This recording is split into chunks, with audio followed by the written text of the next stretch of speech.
Hello दोस्तों इस video में मैं आपके लिए एक इम्पोर्टेंट टॉपिक लाया हूँ द रिवोल्ट ऑफ 1857। ये टॉपिक आपके आने वाले एग्जाम में हेल्पफुल रह सकता है। वीडियो को एंड तक देखते रहे। वीडियो को स्टार्ट करने से पहले आपसे रिक्वेस्ट है कि अगर आप चैनल पे नए हैं तो चैनल को सब्सक्राइब करें और साथ में बेल आइकन जरूर प्रेस करें। वीडियो अगर अच्छी लगे तो वीडियो को लाइक करने के साथ साथ शेयर जरूर करें चैनल को सपोर्ट करने के लिए। तो दोस्तों स्टार्ट करते हैं आज की ये वीडियो। दोस्तों याद रखें कि रिवोल्ट ऑफ 1857 के कई नाम हैं, जिनमें द सिपाही म्यूटिनी, जो इसको ब्रिटिशर्स ने कहा है, the Indian mutiny, the great rebellion और फर्स्ट वॉर ऑफ इंडिपेंडेंस। दोस्तों याद रखें the first war of independence नाम इस रिवोल्ट को विनायक दामोदर सावरकर ने दिया है अपनी किताब जो उसने लिखी है 1909 में। विनायक दामोदर सावर को वीर सावरकर भी कहते हैं और ये हिंदू महासभा के एक अहम ही लीडिंग मेंबर रहे हैं। दोस्तों बात करेंगे रिवोल्ट 1857 के स्टार्ट की, तो ये रिवोल्ट 10 मई 1857 को स्टार्ट हुई मेरठ में। इस वक्त इंडिया में गवर्नर जनरल थे Charles John Canning. Charles John Canning, जिनको लॉर्ड कैनिंग के नाम से भी जाना जाता है, वो इंडिया के पहले वाइसरॉय बने 1858 में।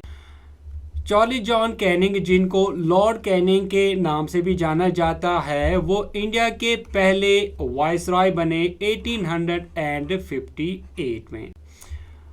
दोस्तों अब हम बात करेंगे कि रिवोल्ट 1857 आखिर स्टार्ट कैसे हुई, क्या वजह थी। तो सबसे इम्पोर्टेंट और अहम वजह थी ग्रिसेट कॉर्टेज। दोस्तों याद रखें कि रिवोल्ट 1857 जो है ये स्टार्ट हुई एज सिपाही म्यूटिनी, यानी इसको सोल्जर्स ने स्टार्ट किया। सोल्जर्स इसकी एक अहम वजह बनी और सोल्जर्स में ग्रिसेट कॉर्ट्रिजेस दिए गए जो उनको एनफील्ड राइफल में डालने पड़ते थे।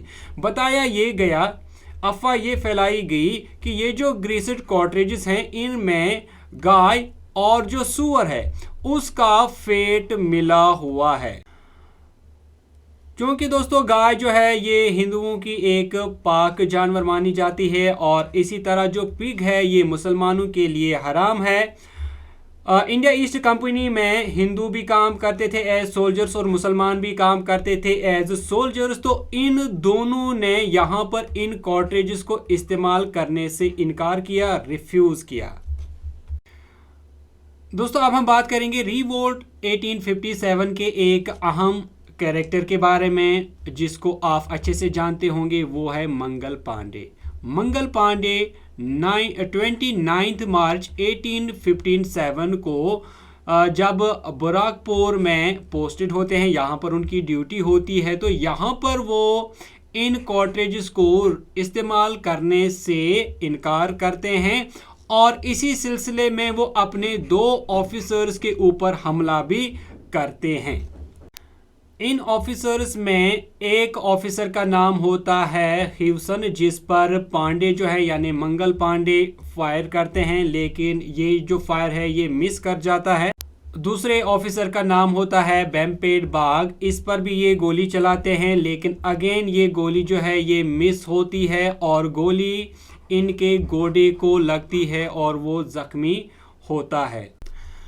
यहाँ पर एक सिपाही होता है जिसका नाम होता है शेख पालतू, और शेख पालतू जो हैं ये इन ऑफिसर्स को बचाने के लिए आते हैं और मंगल पांडे को पकड़ने में इनकी मदद करता है।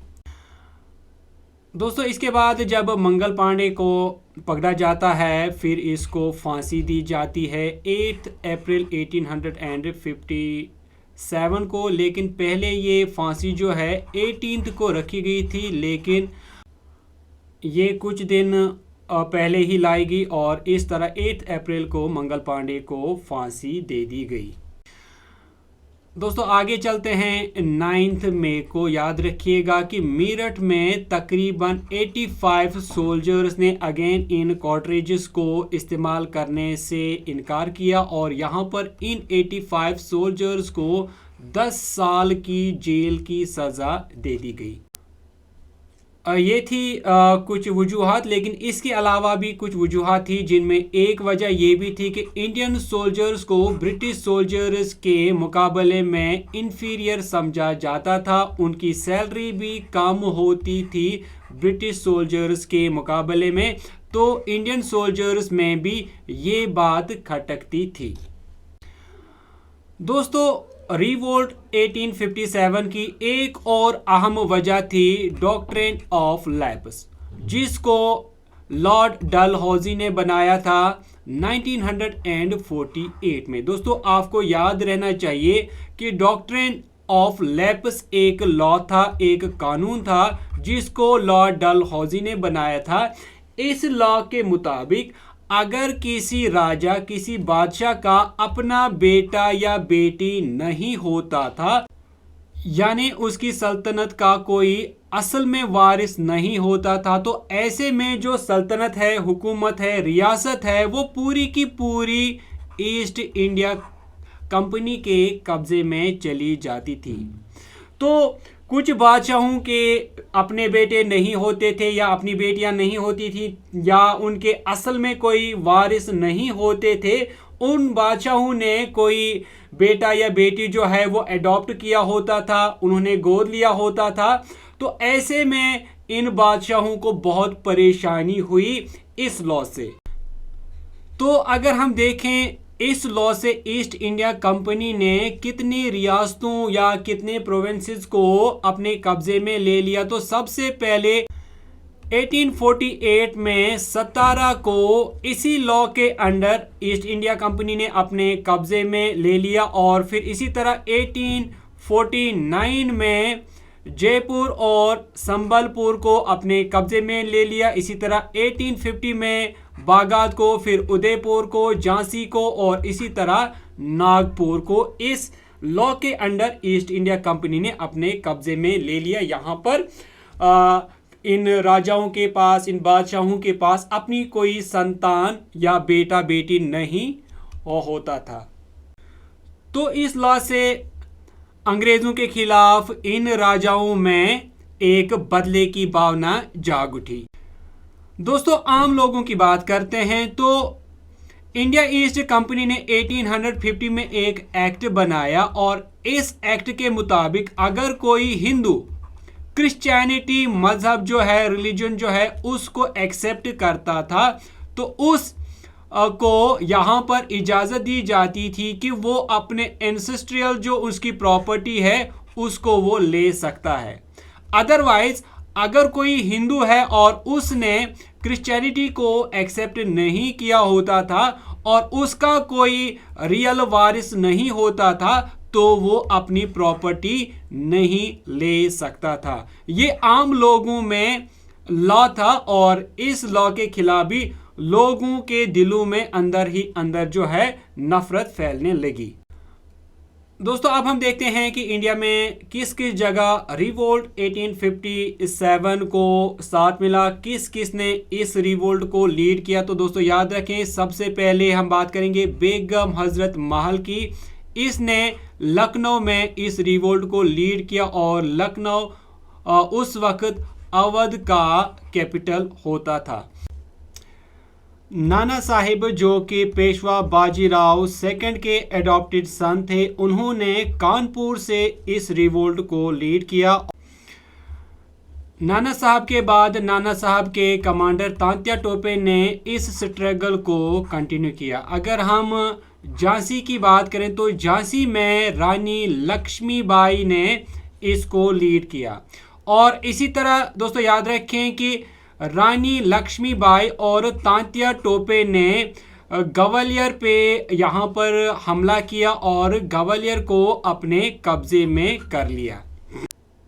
इसी तरह अगर हम बिहार की बात करें तो बिहार में कंवर सिंह ने इस स्ट्रगल को लीड किया। और इसी तरह दिल्ली में दोस्तों याद रखें कि दिल्ली में बहादुर शाह सेकंड ने इसको लीड किया। दोस्तों अब हम बात करेंगे इस रिवोल्ट के ख़त्म होने की। दोस्तों याद रखें कि लॉर्ड कैनिंग की कोशिशों से इस रिवोल्ट को दबाया गया, इस रिवोल्ट को एंड किया गया। लेकिन इस रिवोल्ट के बाद कुछ इंपॉर्टेंट चेंजेस देखने को मिली इंडिया में। वो क्या क्या है वो मैं आपको यहाँ पर बताना चाहूँगा।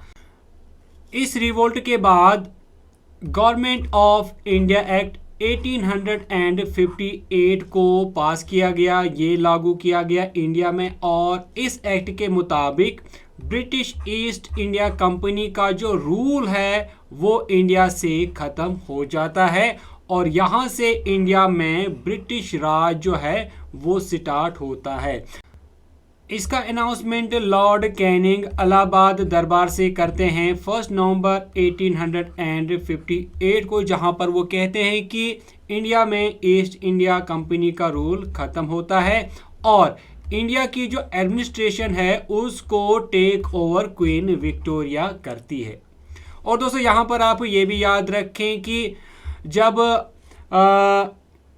गवर्नमेंट ऑफ इंडिया एक्ट 1858 लागू किया जाता है इंडिया में, उससे गवर्नर जनरल इंडिया का जो पोस्ट है वो इंडिया से ख़त्म होता है और यहाँ पर फिर बनाया गया वाइस रॉय, यानी गवर्नर जनरल को रिप्लेस किया वाइस रॉय ने। और इस एक्ट से डॉक्ट्रिन ऑफ लैप्स का जो रूल है वो ख़त्म हो जाता है।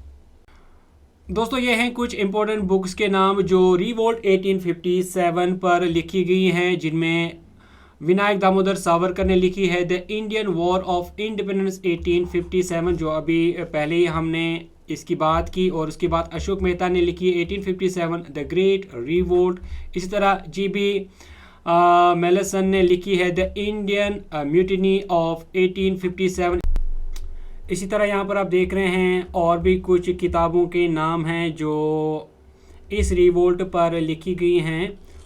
तो दोस्तों ये थी एक इम्पोर्टेंट वीडियो रिवोल्ट 1857 पर। उम्मीद करता हूँ कि आपको वीडियो अच्छी लगी होगी। वीडियो अच्छी लगी तो वीडियो को लाइक और शेयर करें और अगर आप डेली वीडियो अपडेट्स नोटिफिकेशन पाना चाहते हैं तो चैनल को सब्सक्राइब करने के साथ साथ बेल आइकन जरूर प्रेस करें। मिलते हैं नेक्स्ट वीडियो में, तब तक के लिए टेक केयर।